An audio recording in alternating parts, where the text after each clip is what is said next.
This is the check understanding, all three check understandings from example 3 on page 365.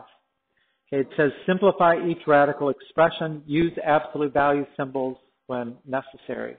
Okay, we know what absolute value symbols do, right? They turn things positive. So remember what we said in the last example, that we assume that even roots are positive, right? Even roots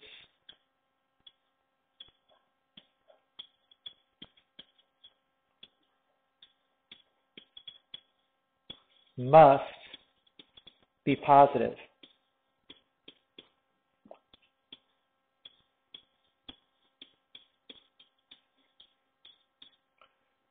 So when you look at our three problems here, this is an even root. You don't see a number in the hook, but that index is actually a 2.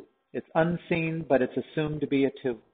Right? This one is a 3, so this does not apply. Even roots, that's not an even root.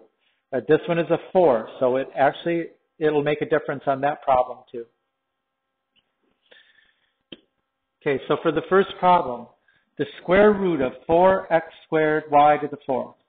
Right? Well, the square root of 4 you should recognize as 2.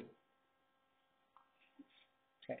Now the question is, how do we figure out how many x's that we take outside of the radical? If there's 2 inside the radical, that means there should be 1 outside.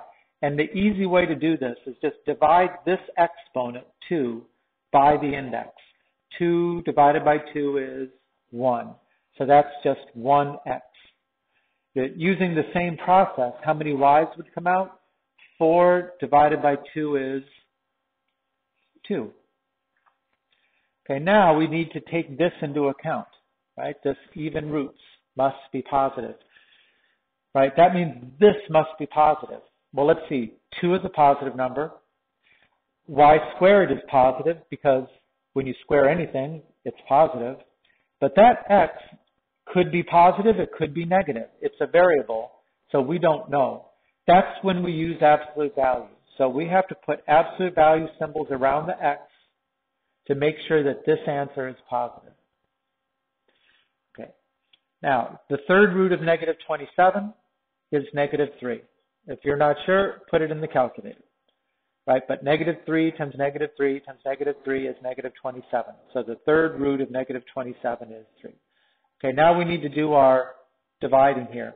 If there's 6 c's underneath the radical, then there's 6 divided by 3, 2 outside. Okay. This even roots must be positive does not matter because that 3 is not even. Okay, last one. How many x's will come out? 8 divided by 4 is x squared. 12 divided by 4 is y to the third.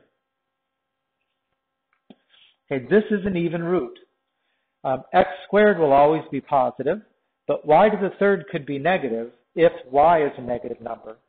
So in order to make sure we don't have this problem, we put this in absolute value.